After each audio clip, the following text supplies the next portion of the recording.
Hello students, मैं अनुज आप सभी का स्वागत करता हूं इस यूट्यूब प्लेटफॉर्म पर। और आज की जो क्लास में हम कंप्यूटर के 20 क्वेश्चंस को कवर करने वाले हैं। मैं आपको बता दूं कि ये जो क्लास है हम डेली करते हैं और इसी सीरीज़ में ये 7वीं क्लास है आज। और डेली हम 20 क्वेश्चंस करते हैं और लास्ट में एक क्वेश्चन पूछता हूं मैं आपसे, जिसका आंसर आप कमेंट बॉक्स में मेंशन करते हो।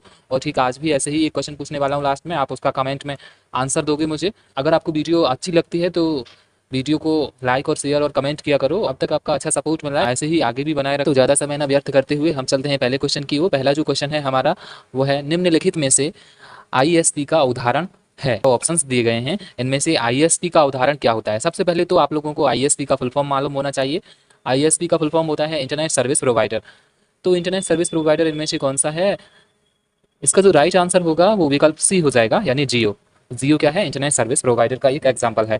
क्वेश्चन नंबर 2 है हमारा, जब डाटा को यूजर से वेबसाइट पर स्थानांतरित बोले तो ट्रांसफर करना होता है तो इसे क्या कहा जाता है। मतलब जब डाटा को हम इंटरनेट पर ट्रांसफर करते हैं तो उसे क्या कहते हैं। तो ऑप्शन 4 दिए गए हैं, जो राइट आंसर होगा वो हमारा विकल्प ए हो जाएगा, यानी अपलोडिंग। इंटरनेट पे कुछ भी ट्रांसफर करना अपलोड कहलाता है। क्वेश्चन नंबर 3 है, निम्न में से किसी भी वेब ब्राउजर या वेबसाइट का पहला या मुख्य पेज क्या कहलाता है।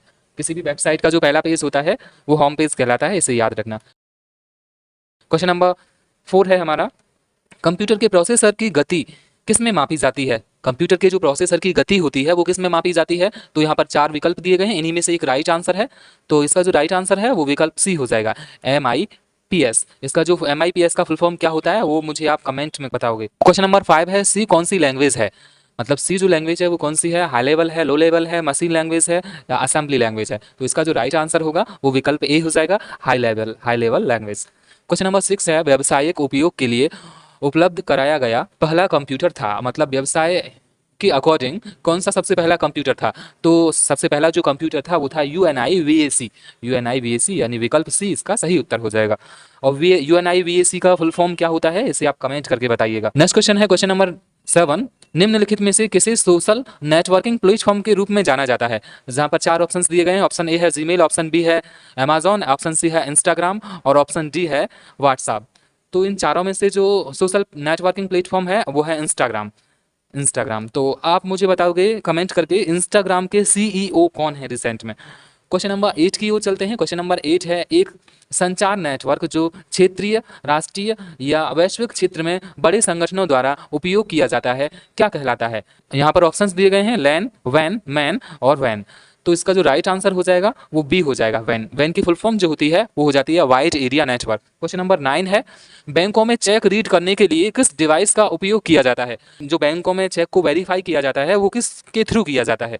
तो यहाँ पर BCR है यानी बार कोड रीडर है, यहाँ पर QR कोड रीडर है और यहाँ पर OMR है और यहाँ पर MICR है। इसका जो राइट आंसर होगा वो MICR हो जाएगा और MICR का फुल फॉर्म भी मुझे कमेंट में बताओगे। क्वेश्चन नंबर 10 पर चलते हैं। क्वेश्चन नंबर 10 है, भारतीय रेल आरक्षण प्रणाली में किस प्रकार के प्रिंटर का उपयोग किया जाता है। तो यहाँ पर प्रिंटर दिए गए हैं, तो इसका जो राइट आंसर होगा वो विकल्प सी हो जाएगा। क्वेश्चन नंबर 11 है, बिजली की विफलता के दौरान डाटा के नुकसान को रोकने के लिए किस डिवाइस का प्रयोग किया जाता है। तो यहाँ पर मॉडेम है, UPS है और रोम है और फ्लॉपी है। इसका जो राइट आंसर हो जाएगा ये UPS हो जाएगा। UPS की फुल फॉर्म मुझे कमेंट में बताओगे आप लोग। क्वेश्चन नंबर 12 है, संचार उपग्रहों यानी कम्युनिकेशन सैटेलाइट्स का उपयोग किया जाता है। मतलब सैटेलाइट्स का जो कम्युनिकेशन सैटेलाइट्स हैं उनका यूज किसके लिए किया जाता है। तो यहाँ पर 4 ऑप्शंस दिए गए हैं, जिन्हीं में से एक राइट आंसर है। अगर आप किसी भी क्वेश्चन का पहले से आंसर जानते हो तो आप उसे कमेंट करके बता सकते हो।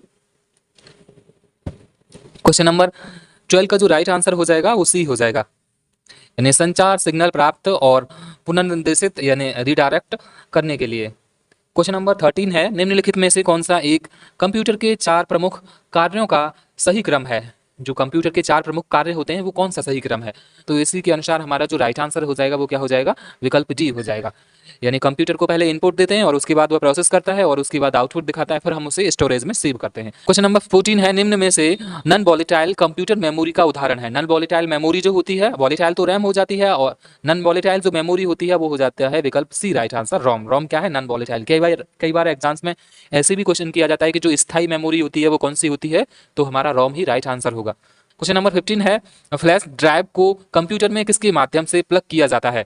तो इसका जो राइट आंसर हो जाएगा वो विकल्प सी हो जाएगा। इसका जो राइट आंसर हो जाएगा वो विकल्प बी हो जाएगा, यूएसबी। क्वेश्चन नंबर 16 है, स्टार्टिंग में ब्लैंक स्पेस है, में परिवर्तित डॉक्यूमेंट्स को वेब पर प्रकाशित किया जा सकता है। इधर इसके लिए 4 ऑप्शंस दिए गए हैं और इन्हीं में से एक राइट आंसर होगा जो कि HTML हो जाएगा, यानी विकल्प सी हो जाएगा। क्वेश्चन नंबर 17 है, निम्नलिखित में से कौन एक प्रोग्रामिंग लैंग्वेज है?